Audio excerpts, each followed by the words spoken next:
Hey everybody, thanks for joining me today. Joe Morrison, 49SAF Pod, and we have a really remarkable podcast for you.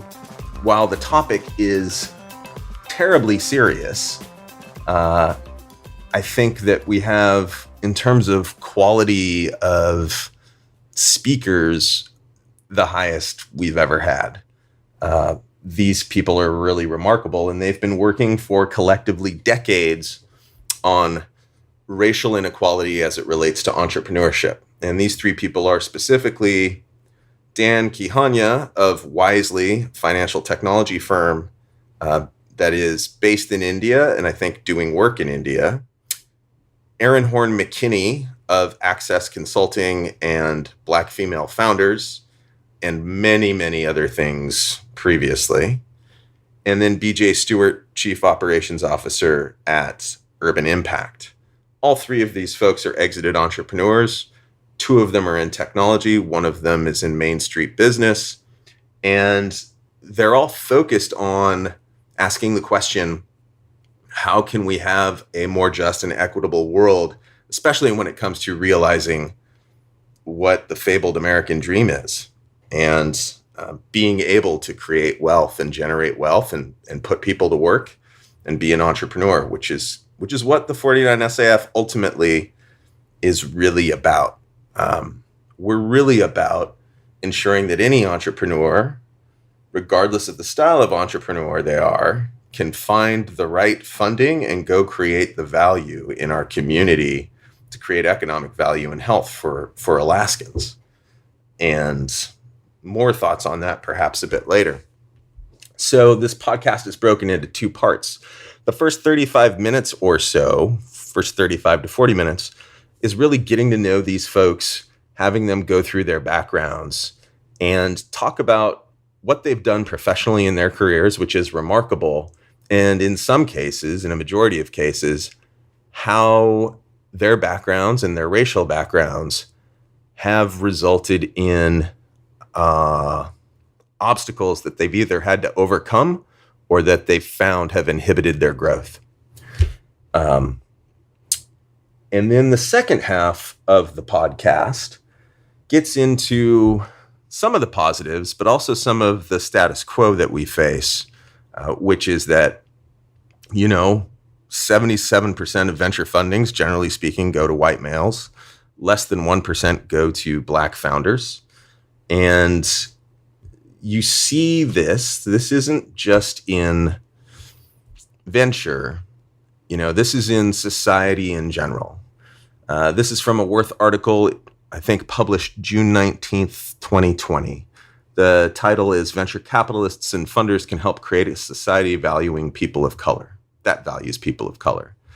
To illustrate the racial wealth disparity, for every $100 of white wealth, Black families have only $5.04.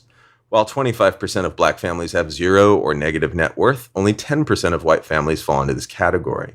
The average Black family whose head of household has a graduate degree accumulates $200,000 less in wealth than its white counterpart. Even in the 99th wealth percentile, Black family median wealth is $1.574 million versus over $12 million for whites. So there's a lot here, and I know that we're not happy with the issue that diverse entrepreneurs face when it comes to access to capital. And that's part of why we've said that with this co-investment fund we're running, $1 out of every $2 is going to go to a Black, Indigenous, or person of color entrepreneur. And, that's inadequate still. That will still bring our funding up to at most, 6 to 8% of the portfolio. And that would be if we did most of our co-investment fund in diverse entrepreneurs. So what can we do? Well, first of all, regardless of your racial background, regardless of your cultural background, if you're starting a company in Alaska, we're matching investments into companies. Automatically from $10,000 to $25,000 or near automatically, go to 49saf.com/apply and That's happening, and that's really important during this time that we can put capital on the street. Another thing that we're doing is we're starting to, and my colleague Erin is starting to begin the process of building Alaska Startup Week, which will be largely online, quite probably all online. And to find out more about that, you can just email her. She's Erin.Baca, that's BACA, at anchorageak.gov. All right, so let's get into this. And it's a little uncomfortable, but we live in an uncomfortable world, and there are plenty of people who have been not enjoying everything that everyone else gets to enjoy. So let's talk about it. Here we go.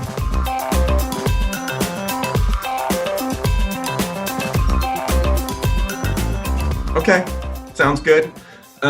So we'll go Dan, Erin, Horne, McKinney, BJ Stewart, Erin Baca, introduce ourselves, talk about our Zoom fashion, and then we'll get into some of this work that you guys have been doing, and hopefully you can inform ecosystem builders, investors, and everybody how we can be more effective at equity of opportunity. So we started with Dan. Dan, you've got a couple hats. You've got the Wisely hat, which is pretty remarkable. And you've got the Founders Unfound hat, which is also remarkable. And I also really want to hear what your Zoom attire tips are for people who take Zoom meetings all day. So take it away, my friend. Well, I'll start with that one, which is why I'm so particular, just because I'm sort of the nomad in my house. So depending on which kid is on what kind of call and my wife is on what kind of call, I get bounced around. So the sort of everything from the backdrop to where my camera gets set up is set up on the fly. And so I generally throw on a hoodie unless it's going to be something that's recorded video, and then I'll throw on a shirt. And I think the below the waist is all sort of casual as casual can be. And then sometimes I have my glasses, sometimes I don't. But I've been in startups for a long time, 25 years. As Joe mentioned, this is my fourth startup, Wisely, which is a financial services, fintech, kind of neobank mobile app that's built in and in India, and it's targeted at millennials and Gen Z. Trying to take a holistic financial wellness approach to helping them enter the world of sort of, that early career / now I have money, but I don't really know what to do with it kind of stage. And the first three companies I did, one was during the .com era that went public, and was in the loyalty reward space. The second one was in India. That was also in the loyalty space. That got sold to American Express. And then the latest one, I live in Seattle. Most of that was either in Bay Area or India. And the third one was a mobile couponing company that kind of plugged into Safeway and Kroger and the like. And that got sold to a big traditional coupon player called Catalina. So I've also been an investor. I love to do mentorship, give back as much as I can, and participate in a lot of programs in that regard. And I also do one-on-one, advisory work. I love the early seed stage, so that's where I focus. And then Founders Unfound is a podcast that essentially we spotlight tech founders from underrepresented backgrounds, and we've started with founders of African descent. So you could be from the continent or an African American, Afro-Caribbean, however you want to identify yourself. And we focus again on companies that are sort of in that emerging stage. So they've got something going, they're just getting going, but they haven't raised big institutional money yet. Hence the name Founders Unfound. And when I started it essentially to try and bring some aperture and lens on the fact that the myth of the pipeline problem, really, that, a 30-minute Google search for me was like, there's plenty of people out there. They're just not aligning around the investment track and the sort of the people that get celebrated in sort of the venture world. So So I built it purely as an offering and a service to the entrepreneur for the most part. Obviously, I have an audience, small and mighty, Unfound Nation, and yeah. So that's what I'm up to. Just chilling here in my son's room in Seattle. Great, thanks, Dan.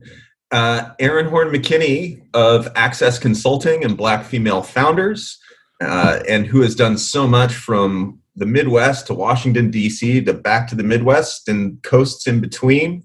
Erin, would you tell us all about yourself, your current work, and of course, your Zoom fashion tip? Sure. I'll start with the Zoom fashion tip as well. This is going to highlight and maybe embarrass others, but it doesn't embarrass me from a womanist perspective. I'm all about whatever I can throw on quickly and some sort of wrap, and so sometimes, it's all about, when I say embarrass, it's just in the sense of like, I don't even care, which I love, honestly, that I don't have to like put a bra on now because this is like from here up. So like, I just throw on something really quick. And like, not even 2 earrings. Sometimes it can just be one, like on the side.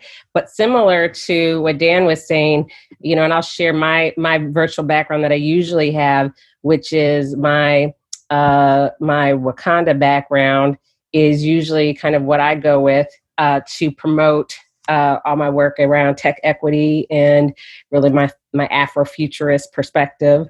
But anyway, my background is that I started in national advertising in New York, really prior to that in college, I was really focused on being a journalist and had done, I think graduated with about 10 to 14, I can't quite remember, internships at major news organizations. But my goal was about being a leader and making sure there was more representation of minorities in media. But I realized in order to do that, I needed to get on the business side. So I got in advertising during the .com days. So a lot of my clients were .com companies because being the quote unquote millennial of that time, nobody wanted to deal with .coms because they're like, what are these? They're not real advertisers and whatever. But I found them super cool and would go to a lot of tech events. I'm originally from the Twin Cities, so I moved back to the Twin Cities and still was working in national advertising, but then got into starting my own marketing communications firm, which included a e-newsletter called Soul on Ice, which was connecting individuals to minorities who were transplants to the Twin Cities, because many people don't know that Minneapolis, St. Paul has the largest concentration of Fortune 500 companies. So you have a lot of diverse individuals who come here to work, but didn't necessarily know where to go or how to get plugged in. So that was started on e-groups, if anybody can remember that, before it was picked up by Yahoo Groups. That's how old it was. And it got a huge following.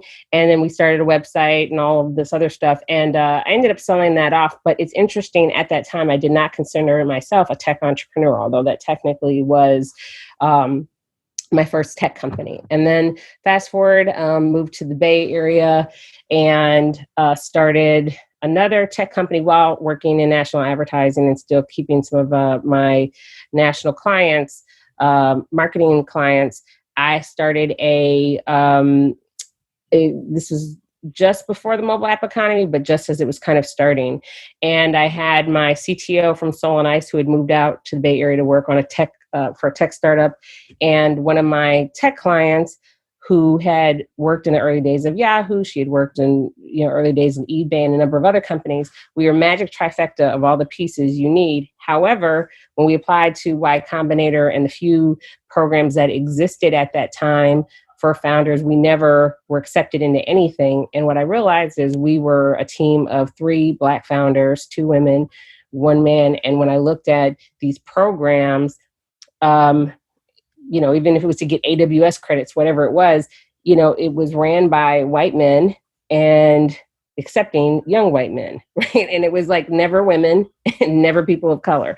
So as the recession hit, I kind of had what I call my Legally Blonde moment. And I got mad and I was like, you know what? I'm going to DC and I'm going to get into tech policy because nobody is talking about women and minority participation in the innovation economy as entrepreneurs, and also at that time as employees, because I had also interviewed with companies like Google and others who literally their HR reps would tell me, you went to historically Black college, so you're not ranked as high, even though I'd get all the way through. And even though my track record was, I was one of the top salespeople everywhere that I went.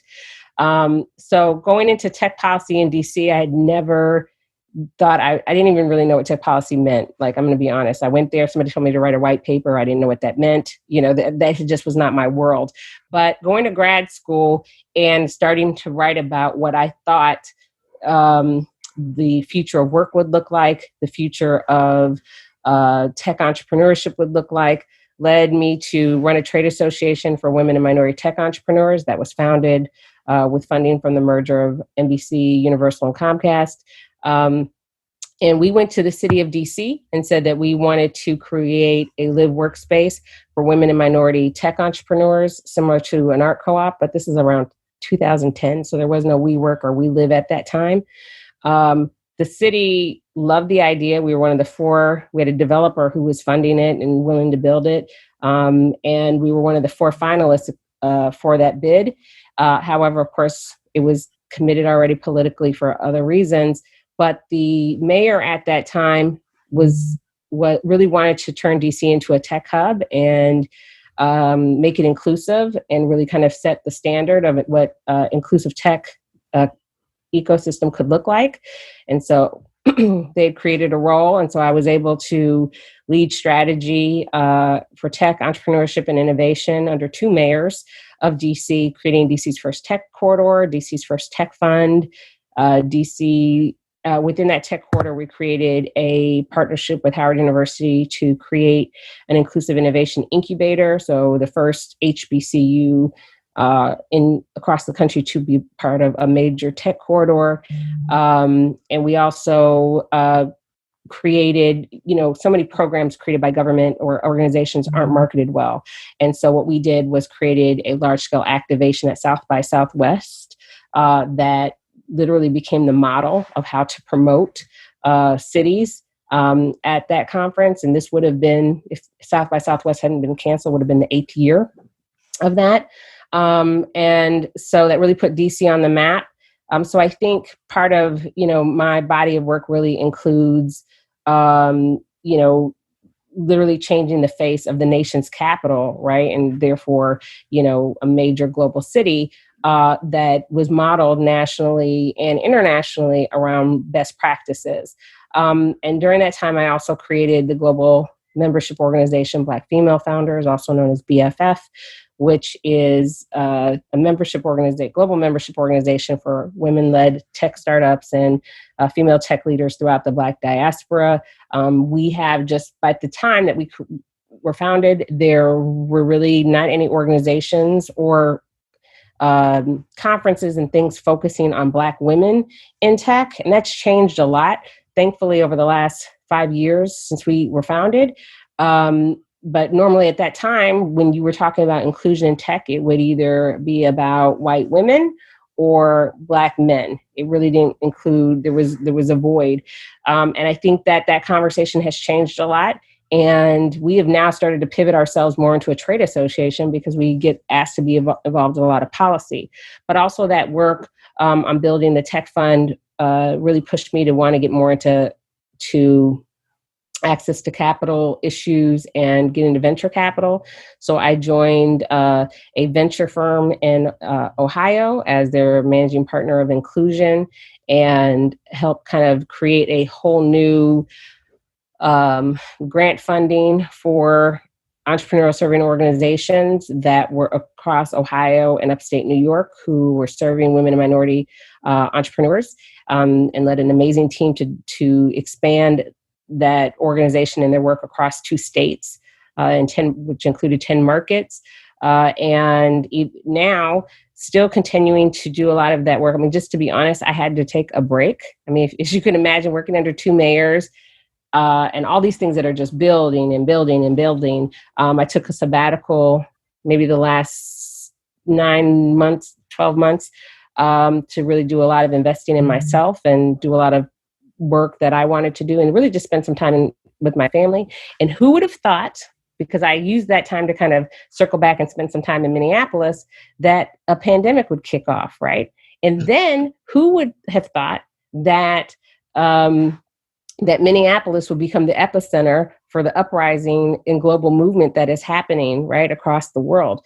So this is where my faith really steps in. And I think that, I'm perfectly positioned to take a lot of my subject matter expertise and help and be a part of what's happening in these conversations. And also at the same time working on another startup on a founding team for Zimbali Networks, which we have a retail AI payment system called Just Pay Me, which is really going to be as disruptive as Square was, because we are our technology is using Hedera Hashgraph, which is 24 times faster than a lot of the current POS systems that exist and give real-time data and information and change the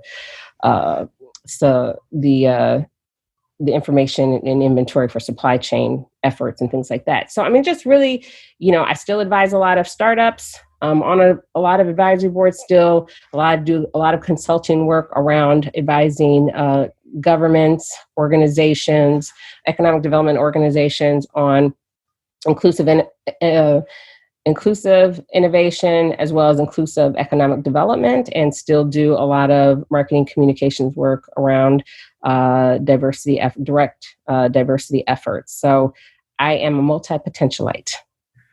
You brought up a lot of things, and you brought up faith, and you also brought up inclusion work and sort of how you scaffold as an ecosystem builder different pieces into an ecosystem. And I'm going to ask Erin when we get to her to talk about what we're doing. And I think what we're wrestling with as investors is, well, where are the pieces that are going to help us fund things with good outcomes? But we're going to go to BJ Stewart now, and we're going to leave, to some extent, I think we're going to leave the world of technology behind and enter the world of Main Street businesses and faith. So BJ, take it away, and please don't forget your Zoom fashion tip. Absolutely, Joe. Thank you for inviting me here this morning. And to your point, a lot of what Dan and Erin have already said, I could piggyback off of. But let me start with the fashion tip thing. So I was on a conference call earlier, or a Zoom call earlier today, and I had the dreaded striped shirt on, and it made me even dizzy. So I changed into a crisp blue shirt just for you, Joe. BJ Stewart is my name. I grew up in Detroit, Michigan, now living in Seattle. Spent a lot of time in Denver, Colorado. So anytime I go back to Detroit, my friends and folks who I grew up with, expect me to come back with some, Coloradan dialect or Seattle, whatever folks take to and from Seattle. But no, it's still the same, BJ. But grew up in Detroit, Michigan, went to Michigan State University, so I'm a Spartan. Got a finance and accounting degree, so I'm a CPA by training. Spent 10 plus years in public accounting and consulting with PricewaterhouseCoopers. Left PwC and got into telecom for about 8 years, spending time in a variety of finance-related roles. The tech bubble hit. My wife at the time was a VP in sales. I was a director in finance. A lot of good people getting laid off. Our bosses were saying, "Oh, you guys are 5-star employees. You're on my team forever." And we kind of looked at each other and said, "No, that's not a good scenario to have two." We both worked for US West at the time, and so I left telecom. We acquired an Arby's fast food restaurant franchise. And about 4 or 5 years later, she left and we acquired a staffing agency. So boots on the ground entrepreneurs, 10 years plus. that's how we, paid our bills, bought our houses and cars and put our kids through college. So having that boots on the ground experience is something that I now carry out in my role at Urban Impact. I lead our economic development efforts. Urban Impact is a medium-sized nonprofit here in the Seattle office. Been around 32 years, meeting the felt need of the community. Our mission is to partner with families and communities to break the cycle of social, material, and spiritual poverty. So really what that gives recognition to is poverty is not just an economic condition. It really has to do with broken relationships with oneself, with their family, with their God, with their community, that's with the systems that's designed to support folks. Those systems don't always work in favor of folks caught in the cycle of poverty, and the school to prison pipeline is a good example of that. So Urban Impact's been around for 32 plus years of filling the gaps, meeting felt needs of the community with programs designed to holistically break the cycle of social, material, and spiritual poverty. So I lead our economic development efforts. We've been at it for about 8 years or so. I've been there 5 years. And we have 2 programs, an entrepreneurial, an introduction, I'll call it, to entrepreneurship program called Sharks at the Beach. So it's a 4-month program that we partner with Seattle Pacific University and their social venture planning class. We spend typically January, February, business basics, right? Vetting your business idea, vetting your business model, vetting yourself as a potential entrepreneur, understanding the key components of a business plan and how to put a business plan together. We spend the March timeframe really, dotting the I's and crossing the T's with a working business plan, I'll call it, using the business model canvas as a framework for it. And then we have a culminating pitch event in April called Sharks at the Beach. So it's a Shark Tank style pitch event. Rainier Beach is one of the communities that we serve. So Sharks at the Beach. So we're in the 7th edition of this very kind of, I'll call it boutique community entrepreneurship program, which is really designed to, in this time of, being in Seattle, being in a place that has a thriving startup community, that has a thriving small, medium-sized business community, but not seeing us participate fully. And I'll say this from the perspective of, someone that has a, well-developed, well-vetted, resume. I come to Seattle 5 years ago with, all my experience and looking to plug into the startup community, looking to plug into the small, medium-sized businesses here, which are many and thriving. And I found difficulty breaking in. So, fortunate for Urban Impact, they brought me on board, said, hey, you have the skill set to fully develop our economic development programming. And that's where I found myself.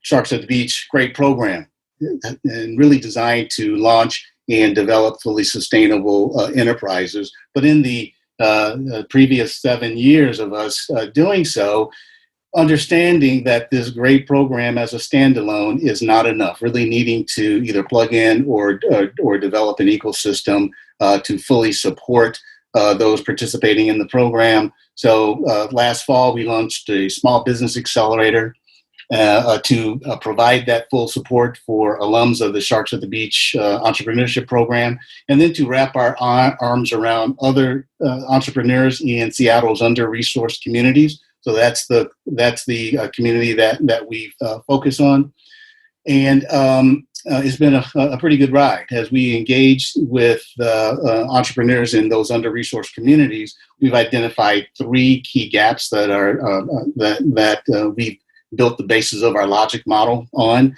One, those entrepreneurs, those small businesses, don't have the depth of relationships and network to garner the resources that they need.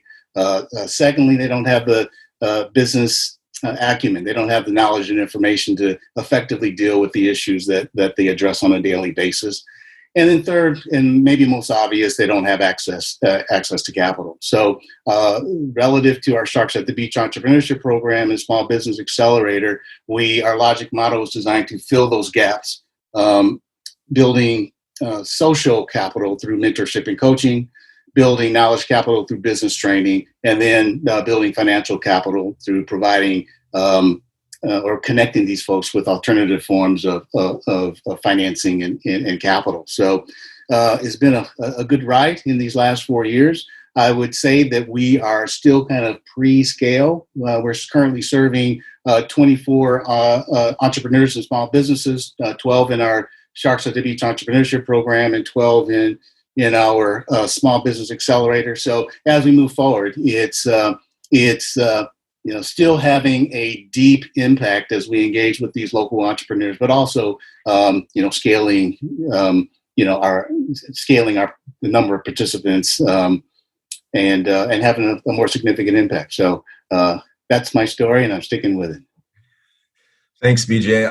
I've always enjoyed how you break down the three challenges that Black, Indigenous, and people of color who are founders face, which is technical assistance, technical knowledge, access to capital, and access to connections to help create value. I think I've heard you say that a lot. We're going to go to Erin Baca now, who's going to talk about her background, her work at the fund, and sort of anything she wants to talk about in this space. We had inclusive entrepreneurship on our radar screen, on our 3-year roadmap. And we did a little something, but it is and was not adequate. And so when both COVID hit and Black Lives Matter hit, our 3-year roadmap sort of started going this way. And we said, we kind of need to look at what can we do in the next 12 months to be relevant during a health crisis, during an economic crisis, during an equity of opportunity status quo that I think a lot of us want to change. So Erin, please take it away. Sure, thanks. Where do we even begin? I come to this table. My name is Erin Baca. I come to this table with sort of a unique history in that I'm a Hispanic woman who looks white. So when I was growing up in New Mexico, I didn't quite fit in with any one sort of group, not even within my own family, but also at school. And so, and my brother, who we share the same parents, he looks quite a bit different than me, and he grew up in Oklahoma. So he had a very different opposite experience. So how this lends to the work that I do now is I understand from growing up very poor what it means to not have an understanding of the business world, the finance world, or government, and having to come across that knowledge in a very difficult way. Sometimes you have to stuff down your shame or about not knowing processes and systems, and you have to be very vulnerable and ask these questions.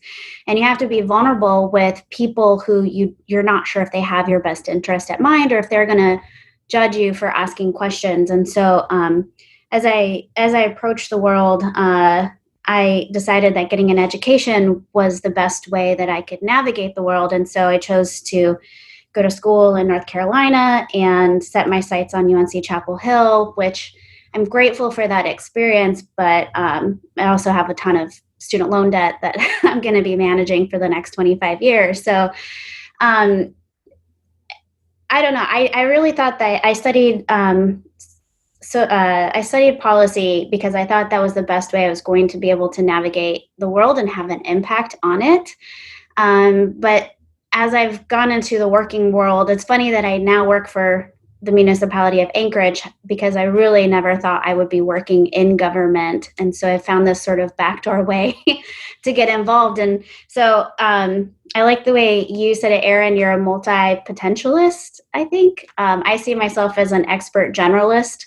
I can figure just about anything out and how to do it. And what I really love doing is figuring things out and optimizing processes and organization and getting people really excited and about various programs or initiatives and policies, events, et cetera, and carrying something forward in a meaningful way. So not just in terms of the work that we're doing and how it makes us relevant for the United States Angel Fund, but how it actually helps people we're claiming and trying to help while operating in a system. Thank you, multi-potentialite. While operating in a system that was set up basically within a system that is only just now recognizing that is set up by I'm trying to be careful here, but a white supremacist system that values a culture, values, and norms that promotes white supremacy. So we're trying to meaningfully move forward and listen to the voices and understand our community from a perspective that we've never tried before. So while bringing those voices and those perspectives and needs into our own structure that we operate within, which is government and finance and investment. So it's tough. Like, it's so tough. And so in terms, I like the word scaffolding that Joe used and how we're using it within our own ecosystem, which is capital, technical assistance, and programming. I mean, even just super small things like I had gone to the eShip Summit as well, and hearing, mothers and working professionals talk about how they're sick of networking in bars, sick of going to after work events, when really they just want to go home and be with their families.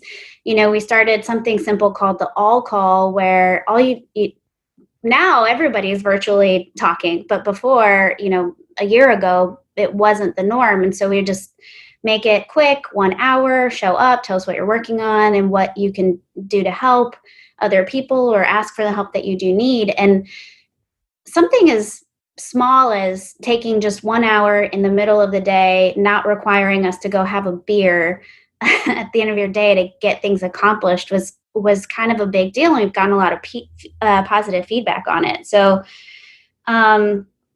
it's small, hopefully meaningful programming that we're infusing into our work, but also we've started the Building Equity Fund, which is part of a co-investment fund. So we'll almost automatically match a private capital investment in the range of $10,000 to $25,000. And half of this fund is dedicated to BIPOC-owned companies. And we went back and forth on, okay, should we establish a program first, or should we be providing technical assistance, or should we put the money out there first? And ultimately, we decided let's get the money out. And I've committed 49SAF, Joe and I, to leverage our social and professional networks to help build that capital in a meaningful way on a one-on-one basis for each founder, because every founder has their own individual needs. And I know there are certain markers that every company needs to hit in order to get investment, but we also recognize that there are non-traditional sources of funding and financing in our own community that we're not aware of because of our privilege and because of where we sit. And so we're willing to, one, acknowledge, two, figure out how to help other people access those non-traditional or even maybe legitimize them through crowdfunding efforts or whatever we need to do. So we recognize that it's time consuming, it's boots on the ground kind of work, but we're committed to doing it. And I don't know. That's the kind of work that I care about. And I'm really excited to be able to do that at the fund. So we're going to take a run through our wonderful panelists, Dan, Erin, McKinney, and BJ. And I think we could all say we're not where we need to be as a society with equity of opportunity. Like, I think that's fair to say. And I worry a bit that the movements that have given us momentum during the COVID era are going to slow down, and that we're going to once again revert to a status quo where we just go about our daily business. It's easier for institutions to have discussions on what equity of opportunity means when there are protests across the nation, right? But if we fast forward 15 or 16 months, I think that could be a lot harder. I hope it's not, but I think, we're all above 30, and these cycles happen. So I'm really interested to hear from Dan, to hear from Erin McKinney, to hear from BJ. What works to foster equity of opportunity? Dan, you're unmuted. Looks like you're running. Go for it. Yeah, I don't think it's a trivial undertaking, but so important. And I've one of the questions you posed in the in sort of the pre-interview was what's changed since Black Lives Matter and George Floyd. And so certainly the spotlight has changed, right? And I think a lot of people are doing introspection, or at least they're being made very aware of where they are. And I think that's helpful. And you're right, that can quickly subside. One of the interesting things that I always sort of chuckle at is I'm in the entrepreneurial world where people literally do things that shouldn't be possible. I mean, almost defying the laws of physics. And yet when you come to diversity and inclusion and opportunity, it's like, I don't know what to do. And it's like, well, you didn't know what to do when you invented this thing, or so. I find it kind of interesting, the perspective. But I also, just to be empathetic, I think there's fear and there's vulnerability. But all that said, I think that being intentional is really where it comes down to. You can't just sit back and, I'm willing to do office hours. I'm willing to let people. I'm willing to take meetings. Right? That's not going to cut it anymore. It's got to be reaching out to organizations, like BJ's and Erin's, that have that can be bridges, really, right? And in my world, the startup world, there's OHub with Rodney Simpson, and there's Paula Judge's Tech Square, and there's Mandela Schumacher Hodge Dixon's Founder Gym. Shelley Bell's Black Girls Ventures. All of these groups are designed explicitly around spotlighting, supporting, and addressing some of the things that you're talking about in terms of resources, connections, and capital. And so every corporation should be trying to reach out to these folks and say, how can we be supportive? How can we be helpful? And I think ultimately, they have to believe that diversity wins. And until you get to that point, you're really forcing them, which is not necessarily inappropriate. But I'm a believer that it's that whole thing of like, if you convince people that it's their idea, that it's their own volition, that they're gonna move much more aggressively, passionately, with determination, as opposed to making it a requirement or a mandate or a regulation. And so I think this idea of really focusing on, how can we help them to really see? I mean, the numbers are so glaring, and the research is so obvious that diversity wins, right? It's that heterogeneous groups have much more informed perspectives. The outcomes are better. Right. And so what we're trying to tackle, I think, is Paul Harbach, who's the head of the Kauffman Fellows. I heard him on a call the other day, and he said, we have this trust diversity paradox where even if you believe that diversity is better, there's something either into society's built into us, or it's intuition to want to gravitate towards people we know that we can identify with, maybe how we look. BJ was talking about, my wife is a Spartan. I lived in Detroit for 5 years when I was working in the auto business. So I immediately have a connection there. Right. And so I think we have to sort of break free from the, my default is, my little alligator brain is, I just go with who I know and what I can identify with too. Yes, this perspective is going to make things better. 1 + 1 = 3. And, great examples of that are like sports, right? I mean, there's a lot of sports where, and I think the idea of working on something with other people that's bigger than yourself makes for the ability to connect with people. I mean, the military is another example, right? Where they sort of level the playing field of, not completely, but more so than corporations, right? Where everybody comes in, they kind of train you, they retrain you, and then you're all serving a bigger purpose together. And along the way, you learn different cultures, different perspectives.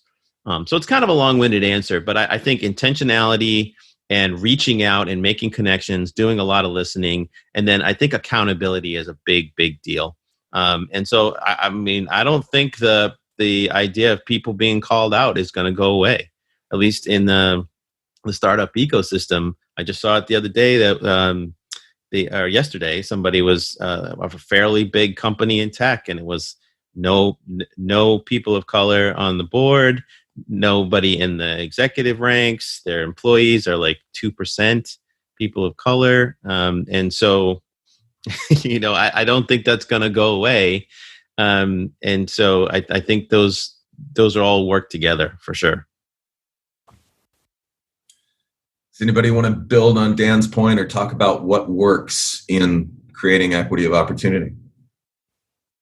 I mean, I'm happy to jump in because I have a lot of thoughts about that. And I think that, what we're talking about isn't just necessarily about tech. I think it's across the board. And I'm going to jump on the last point that Dan made, because I think that's, to me, where it starts is that, until you change your board, until you change your C-suite, until you change that 2% of your company, and it doesn't include that 2% isn't the janitorial staff and the executive assistants, then, and there's actual real leadership, then you're not going to see any real change. I heard at a conference once, a good friend of mine made a point as the keynote around what would the tech industry look like if just one of the founders of Google had been a woman, or just one of them had been a person of color,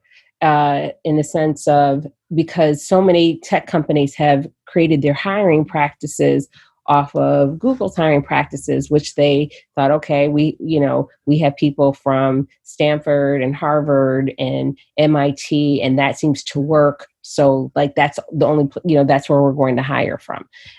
But what's so limiting about that, when you think about it, is, that there's not enough, there's just a limited perspective, and people tend to, as Dan mentioned, only hire or reach out to people that they know.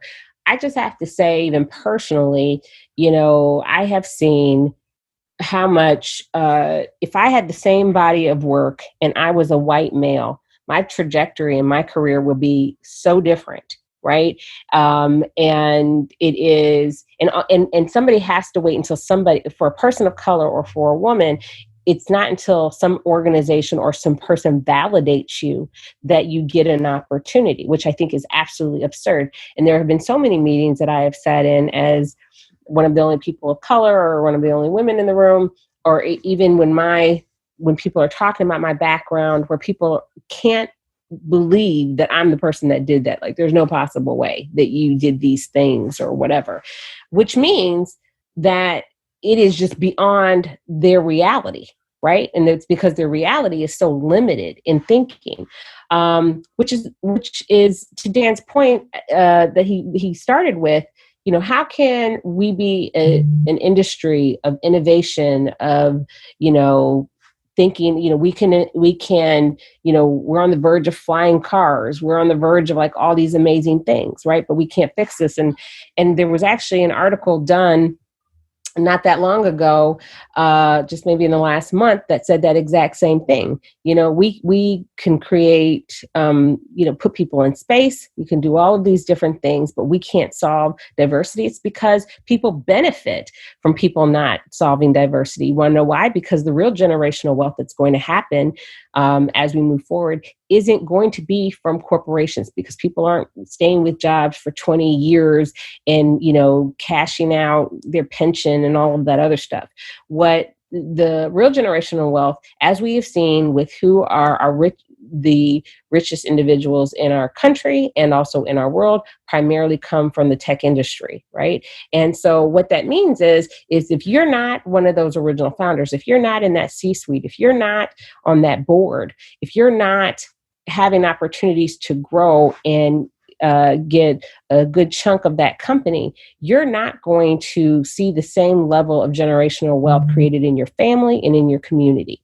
And that's the reason why there's fear, because we're talking about money. We're talking about a lot of money, and people don't want to give up money. So when you notice where you get closer to money, because we talk about tech, and it does happen in tech companies, but you know where it really happens? When you talk about venture capital. So until you see, while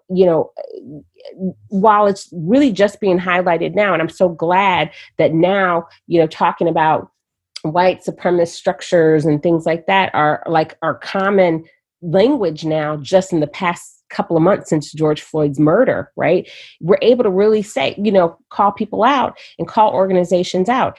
And it's sad that people have to literally be dragged on Twitter in order for them to see that they're looking around the room and they don't see anyone that looks like themselves, or that your organization is either just now creating a diversity officer role, chief diversity officer or inclusion officer role, but it reports into HR instead of the CEO and is not a real priority. And really, to be honest, if we were really inclusive, we wouldn't even need the role, right? But those roles that are created, and right now they are important, they don't have they're not really supported roles. They're figurehead token roles that don't allow that individual to really inform all parts of and lines of business of those organizations. And I don't care if it's the tech side, I don't care if we're talking about philanthropy, venture capital, whatever, corporations.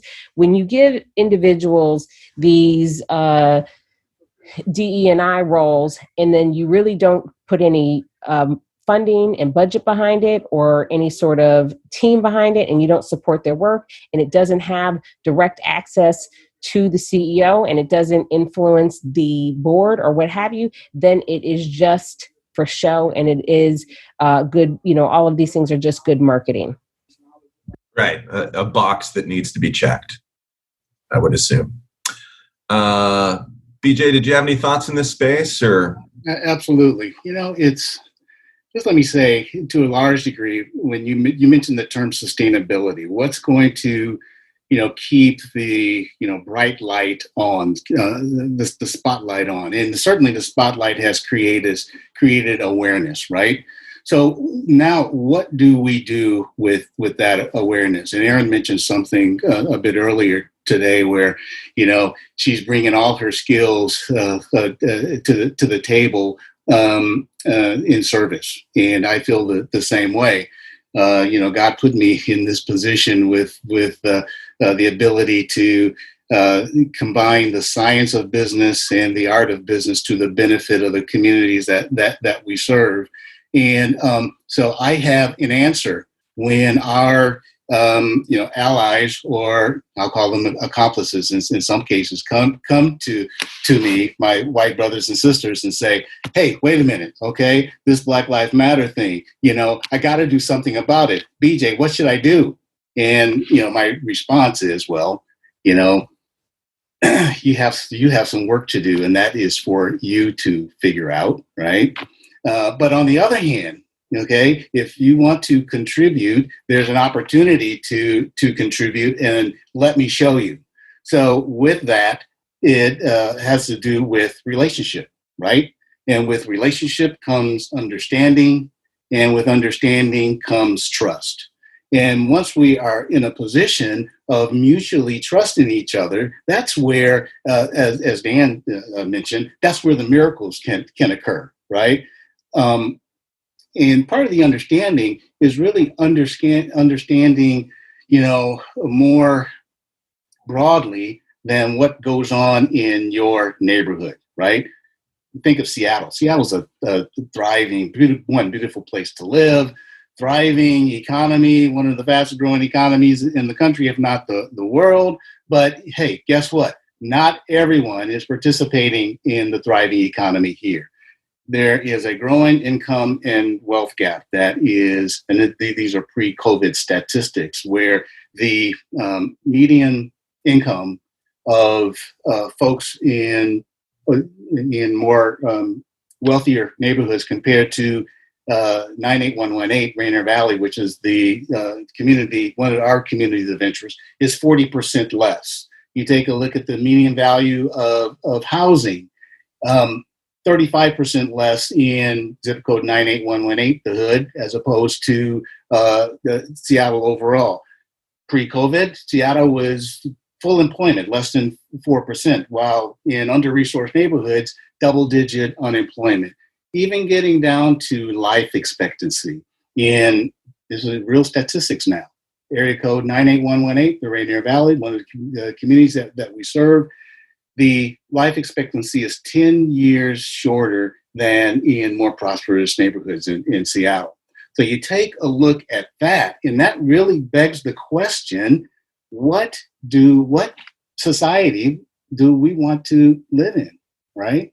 Do we want to live in a society where, there are a growing have and have-nots, and that's going to, be even more exacerbated as we, continue to experience this COVID environment, and certainly who knows what's going to happen post-COVID, right? I can't imagine that it's going to be better, right? So these are big, kind of very complex issues. And one for which I think Dan mentioned that there's no silver bullet. There's no single, solution. However, I can only control what I can control, right? So there's an opportunity to engage with local entrepreneurs. There's an opportunity to integrate this very sophisticated, thriving startup ecosystem, not only in Seattle but all over. Because there's when I describe the entrepreneurs that I work with, I don't call them under-resourced entrepreneurs or underrepresented entrepreneurs. They are entrepreneurs who happen to reside in under-resourced communities, right? So then how do we bring those resources to the community? Because at the end of the day, what Urban Impact wants to do is to help transform these entrepreneurs so they can be the catalyst, so they can be the transformers of the communities where they work and live, and it be a thriving place, an inclusive place for everyone, no matter what their ethnicity is, no matter what their circumstance of life is, no matter what their income level is. So, what I can control is inviting folks into our programming. And from a nonprofit perspective, it's like, people can make a difference three ways, right? They can commit their time, right? So we're looking for coaches and mentors, even as we speak. They can share their network, right? So that, again, is where an invitation is extended to those participating in the broader, thriving startup ecosystem to participate in those communities that don't have access to that ecosystem. And obviously committing their resources, their dollars, either through supporting Urban Impact's infrastructure as we provide programming to these entrepreneurs in under-resourced communities, or supporting the projects themselves. So that's kind of my 1, 2, 3 punch. That's a big punch. We're going to take. We're heading toward the end of the hour. So, and this is a difficult question to ask the three of you to provide your final thoughts. And, we have a tradition on this podcast where we love to hear your most embarrassing cheesy music that you listen to. So if you're comfortable disclosing that, I would greatly appreciate it. I've been referencing the girl band from Little Mix. And that, we're still going to be serious too, because I think I'd either like your final thought, one of the most important success stories you've seen in this space in your decades working in this area, or what communities can do, entrepreneurial communities can do to end up with more equity of opportunity. So that's it. Dan, you're up. I listen to a lot of different music, and I'm trying to think of I'm always bad with authors and titles and musicians. But the most embarrassing, Dan, is what we're after. My daughter's a big High School Musical camp rock person, okay. And I gotta say, there's a couple songs I like from those soundtracks. I don't know what it says about me and my desire to return to high school or whatever. But anytime I'm listening to something that my kids listen to, they're fairly embarrassed by it for sure. So I'd have to go down that route. But I think one of the things that I would say is, I think we need modern day ecosystem abolitionists. And so I don't think we need allies or accomplices. We need people who are out front leading, and they have to be people from the majority. They have to be. So all the things that we can do, the people on this panel, certainly we're making impact. But at the end of the day, we can't heal the wound ourselves, right? We're the wounded party, right? And so I call for courage and to see, go through the process of learning. If you're in these positions, right, learning, self-introspection, change their lens, right? When somebody suggests a panel, and you have some influence on who can be on the panel, we need to normalize that people of color are on the panel. Because let's call it what it is. I mean, there are minority groups from society who are very well represented in business. In fact, you could argue overrepresented. And nobody questions or nobody puts an adjective in front of, they are fill in the blank entrepreneur. They're just entrepreneur, or they're technology leader, or they're CEO, or whatever, right? And we need to normalize that. It can't always be, let's do a panel on diversity and then bring diverse entrepreneurs, and then we don't hear from them again until next February, right? It needs to be, these people are doing amazing things, and I'm going to be the one to champion them as somebody from the majority. And so that's my call is, use us to learn. And it's painful for us. And I know I get exhausted all the time to be called to do these things, but I'm willing to to make that effort, because I know that it's not gonna change unless we're sharing the pain. But it's got to be from the people in the majority, and there's going to be a few that are going to be on the right side of history, as these modern day abolitionists are like, they were out in front, and everybody else eventually came along, 10 years later, 5 years later, but these are the people that were like, I'm doing it, right? And so I think we need more of that. And that would be my sort of parting thought. Erin, Horne, McKinney. Okay, I was going to let VJ go. He was already off mute. Okay, I might have misread that. So my corny music that I love listening to similarly is I still have Yo Gabba Gabba songs on my playlist from when my kids were little. My kids are teenagers now, okay? But if it accidentally comes on, sometimes I don't accidentally turn it off. And I am forever a Disney song like fanatic. I know the Aladdin soundtrack inside and out. But anyway, so that is me, and I'm unashamed, okay, of that. The things that I think that can really be changed and impactful, specifically first by the community that we're referring to and talking most about in entrepreneurship and venture capital and so forth, is really acknowledging and owning racist, sexist, biased practices that your organization has, and doing something about it that's meaningful. I think one of the best examples right now is Netflix putting a substantial amount of funding into Black banks, and PayPal really stepping up, putting a substantial amount. And when I say substantial, because nobody wants a crisp $1 bill. Like, excuse me, but like, what is that going to do, right? Like, until you put some real money up and some bold numbers up, we don't need $1 million.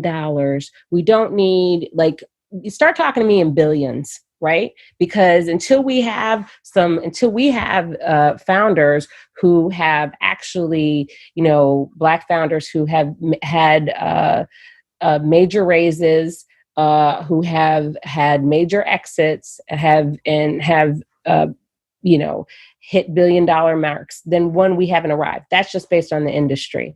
Secondarily, because it isn't just the tech and venture capital community that needs to be called out. And I think this goes to where Dan's talking about, I agree. I love the term white, abolitionists and others who are going to actually really call some things out and do something about it. Because let's be honest, until there are real reparations in this country for African Americans and descendants of slaves, which is, people act like it's so hard to figure out what this is and what that should look like. There should be no student loans. People should be able to go to college for free. They should not have to pay taxes. There should be a number of home buying programs, because we never got 40 acres and a mule. There's so many things that can be done today, as well as monthly stipends to people. Because, at the end of the day, our ancestors paid dearly. We are the product of survivors. I don't even know how, when the average life expectancy of a field slave was 5 years, because they worked them to death. So all of these families in this country, these white families that have come and prospered off of free labor. Like, imagine what I could have if I had free labor, right? What I could build and where my family could be. So, I don't know about you, but there are days that when I go and, prior to the pandemic where everybody was working from home, but I literally would go some days, and whether it was sit by a pool somewhere or go to a coffee shop, and I'd literally think, what the hell do these people do for a living? That they don't have to be at some job somewhere. Or even now, as we're in a pandemic, don't have to worry about, whether or not their kid has the right resources and tools to do distant learning, right?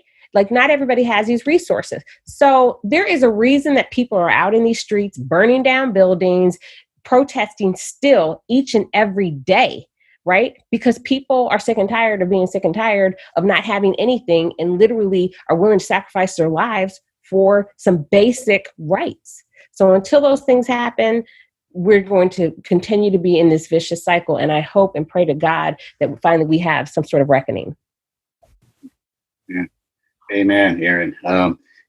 You're right. You should have gone. I should have gone, because that was quite the mic drop there. So I'm accountable for that situation. But just let me share, and let me go back to something I said a little bit earlier. With our goal, Urban Impact's goal, is transforming these local entrepreneurs so they can transform the communities where they work and live. Because it is these local entrepreneurs that are the fiber, the flavor, the vibe of local communities. And let me just end on a success note or success story, right?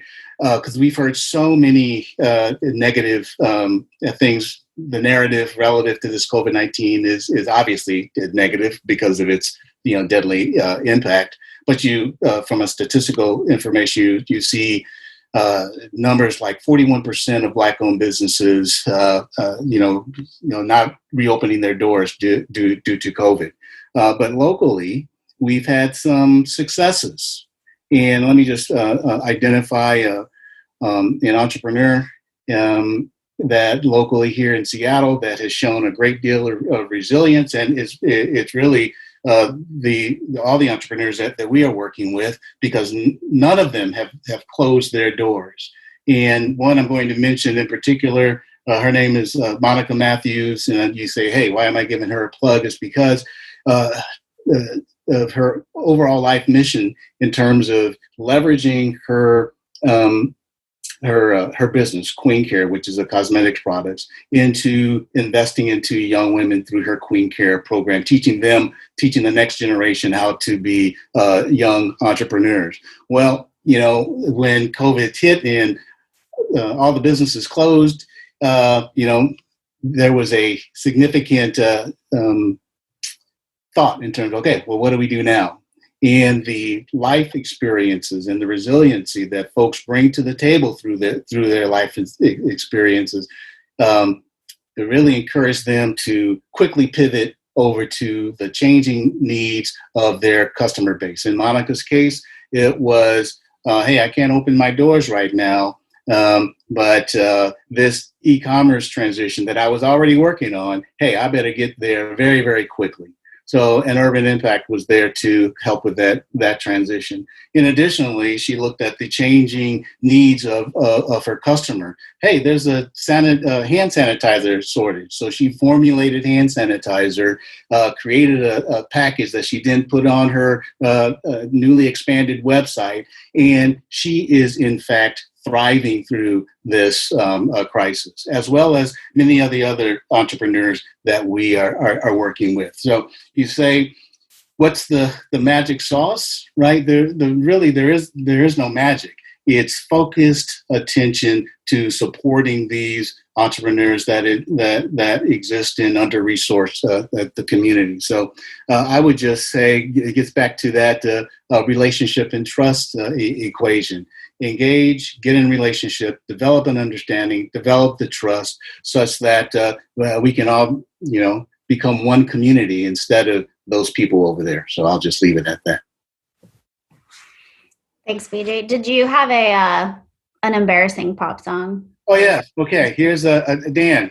Okay. Here's a BJ Stewart trivia. My daughter Britt is a dancer in my High School Musical 1, 2, and 3. Okay, so the music from High School Musical is prominently in my playlist. So I'm out hanging, with the fellas, somewhere. I don't know where it was, and guess what popped up in my random play? Some High School Musical. So I love it. My daughter's also a dancer, so she's. I think that's the idea of a musical just tickles her fancy. I will say one thing, just to also end. Yeah. This is my one prediction. We're going to look at Black women as superheroes 50 years from now. I think the way, and not necessarily just to single them out, but I interview them all the time. I see them, I'm around them. They are just amazing people that have been prevented from having the impact that they really can. So I'm excited to see what happens once they're unleashed. I'm glad you brought that up, because I think it's interesting. We're talking about Black Lives Matter as this new thing, and it's not. It was started by Black women, and we'll ride this wave, yeah, but it's very unfortunate that until white people recognized it and legitimized it, especially now after the murder of George Floyd, has it been given this new status as a new movement? And it's not. It's been around for years and started by Black women. So I'm really happy that you brought that up. And I also, something that I've been saying since I've heard it a long time ago, and I have it on a Post-it note on my computer, and I think about this every single day, the words of Reverend Jennifer Bailey, is that relationships move at the speed of trust, and social change moves at the speed of relationships. And that's the work that we're trying to do. And trust building is not easy.